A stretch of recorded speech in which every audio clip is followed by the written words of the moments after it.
Well, we're on the M6 on the return leg, which is always great. Well, we've got a little dude ahead of us. I've just let him go ahead because if you've got a bike in front of you, they can wake everybody up. So let them be the thin end of the wedge until such point as he starts slowing me up, and then we might have to take another manoeuvre out of the way. But he's gone for the commuter top box, no panniers, which is fine. You know, he's obviously done the job before a million times. He's seen I'm behind him now, so he's going to be hooning on up there. But just on the M5, M6 junction here now, so just taking it easy. Plenty of opportunity for cars to swipe around. But you can see how letting somebody ahead be the thin end is quite good. The downside is, of course, you've got to look past them to see where you want to be. You don't want to be following them, make your own lines, but definitely always make your own decisions.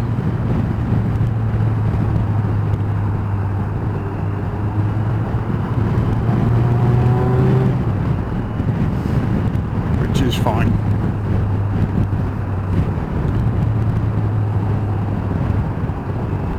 So I'm just trying to look through a gap, you know, either side of him, either side of the car. Pick what I'm going to do, anticipate what they're going to do, all the while looking after myself, really. So when we do finally open up and can get through, there's no bother. But still using them as that thin end of the wedge there, because, you know, it's right and proper.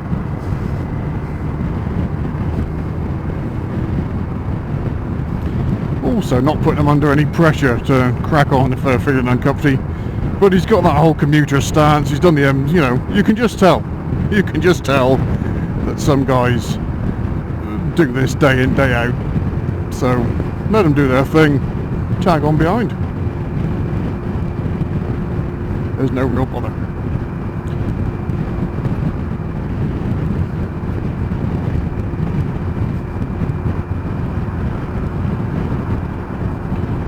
See if I can get an inside view around this curve to see if any brake lights are coming on up ahead. It all seems to be moving on fairly well, so quite happy sort of sticking up the with the flow of the traffic. There's no bother there at all. Looks like he's picked a better line through this next bit, which is fine.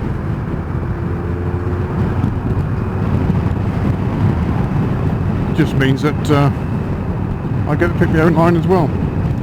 So he's picking up on the old hard shoulder because it is used hard shoulder. Nobody will be using the hard shoulder, so it makes that makes lane 4 much more congested than it needs to be. So dropping back into lane 1, he's going to bug out.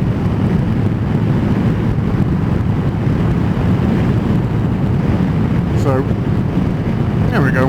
Nice to follow somebody, but really nothing special. Just use them as the thin end of the wedge if you can. You know these big gantry signs that they spend millions and millions of pounds putting in, and they say things like use hard shoulder. You know, you get your own lane a lot of the time. It's absolutely perfect. This is one of the best roads this side of Cadwell Park. It relieves the monotony of the M6 and cuts off the corner, so quite a useful little shush you sat nav. Quite a useful little cut through. You know, you're starting to feel a bit sleepy on the M6. You're just thinking yourselves, yeah, I could just have a little snooze.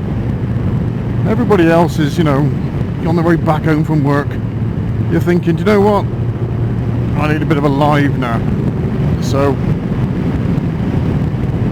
the A5013 is just the ticket.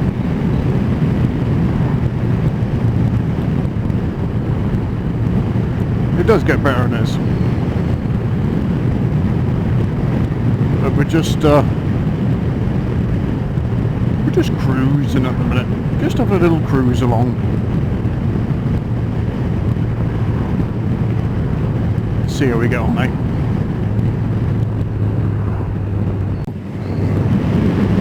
Here we go.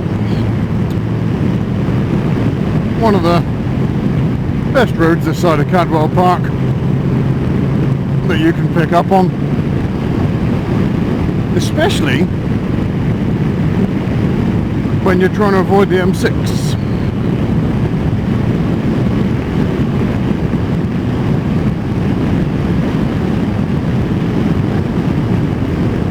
A few little villages and things that get into the mix, so we just got to look out for those. But it's nice, isn't it, though? I was on the M6 2 minutes ago. Amazing.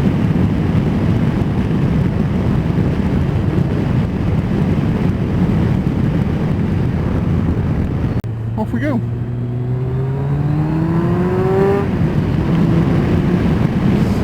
So nice, still on this nice bit of road, just looking a bit cross country off the old M6, and it's just nice because it flows and it's nice, and you get some of these corners, but you tip in, there'll be a nice bump. Watch this bump in a second, look. Ready? Whoop, whoop, whoop. Good for the old suspension.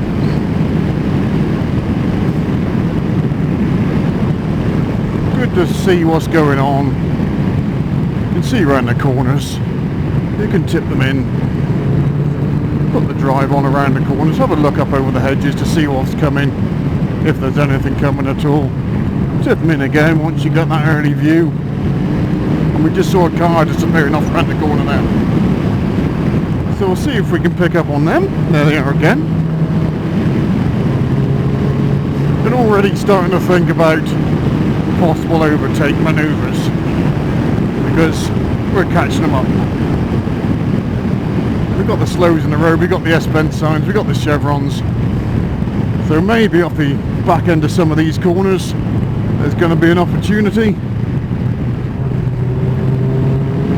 Looking down, nothing's coming. I can see down through those trees above the edge.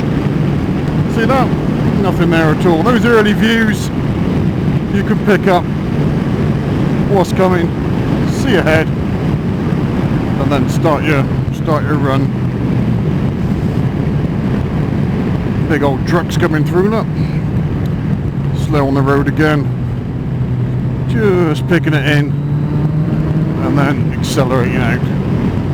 Using our side of the road as best we can, dodging the potholes as best we can, and then we just saw another car disappearing off then into the distance. So a nice steady pace. We'll catch that one up in a second, and then we can start working an overtake out perhaps. White car, don't know if it's nosing out or not. Give it some space. Okay, we'll drop down into the speed of it and pick you up in a bit. So we winkled through a little village there. You're just coming out of it, you've just gone into a 40. Just keeping our eyes sharp. Nice mirrors on the hedge there. Always have a little look into them, see if that tells you anything pulling out. We've got a bit of road up over there. Look, we can't see what's coming down, but we can keep half an eye on it. Through the trees. Hedge is a bit too wide. That's why winter riding is good, because you can use it. There's that road again. There's our nationals. But I'm looking up that road now. Nothing coming. Nothing coming. Nothing coming. Up over the top. I'm just going to have a quick view around this corner, and then I'm ready.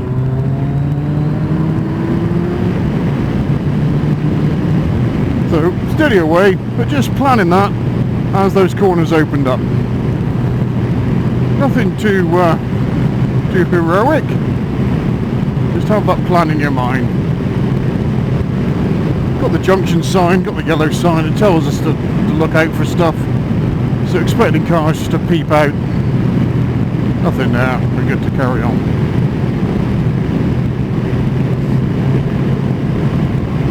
Truck oncoming, so I'll give him plenty of space.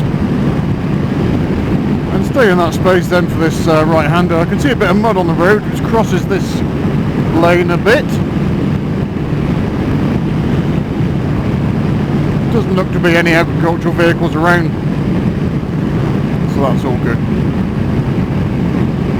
S-Bend sign up ahead. Just trying to get a read on that S-Bend sign. I'm guessing it's up through those trees there. You might be able to see it. So over to the right hand side first. Here's our first S-Bend. Wait for that to finish, then back over to the other side of the road for the second one, where we can drive round and straighten up, and on we go. Looking to the next corner, it's all the way up in the distance. Got a coach coming down, so again moving over for the coach.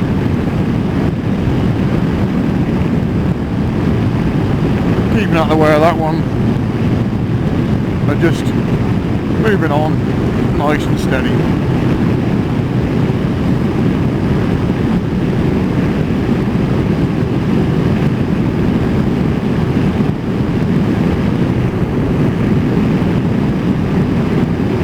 Over to the left for an early view, and there's our view.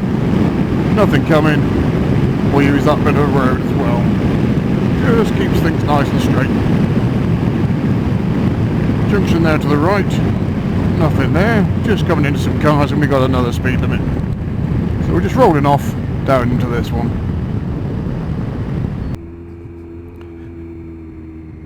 So a couple of cars ahead of us at the moment. Not concerned about them at the moment. I'm sure they might start to play into our plan in a second or two.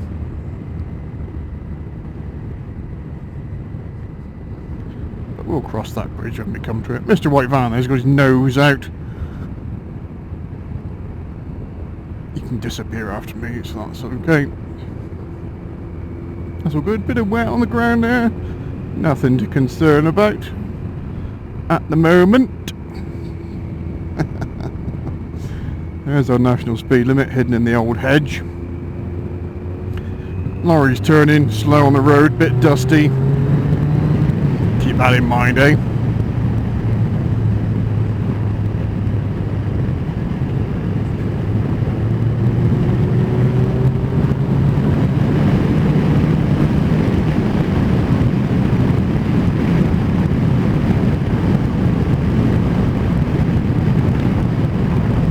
Got a white line coming up ahead of us, so no need to go too mad at the moment.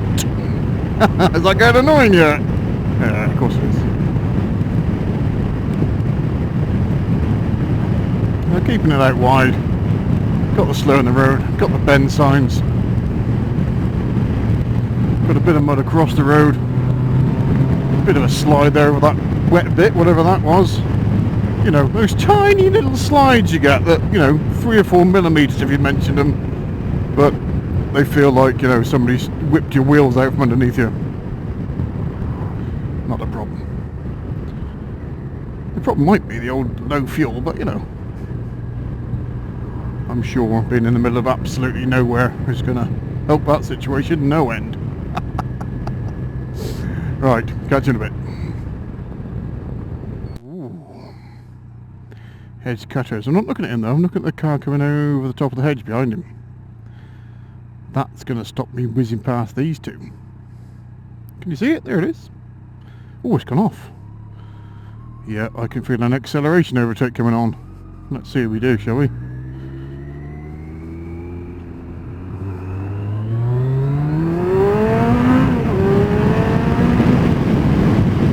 Lovely. I'm sure there's a junction on the left, so I'm just staying out of the way of that one. Nothing coming up over the top of the hedge, so we can tip in there. And off we go.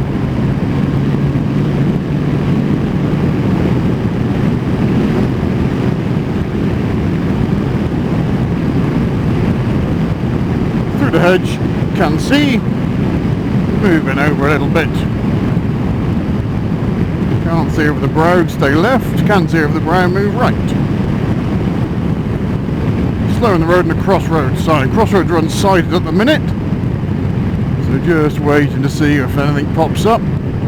Nothing there. And then back down into another little speed limity place. Happy days.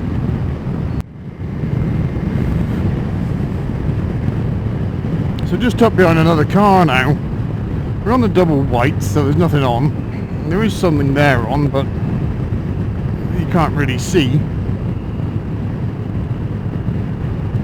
So we're just going to hedge our bets a little bit to see what's coming round. Still on double whites, but there might be something at the end of this corner. This is how to think about overtakes. There might be something on. Is there? Yeah. So you're in plenty of time for the junction, and it's just building those overtakes up so that anticipate them, and then when something happens, you haven't got to start your plan from the word go. Okay, that was a cover the brakes move out to the right hand side because the car appearing.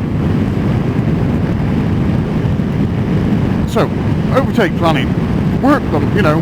Okay, I've been down this road before, I knew that was coming up, but if you don't, you can anticipate the what ifs. After a corner is normally a straight, so think about it.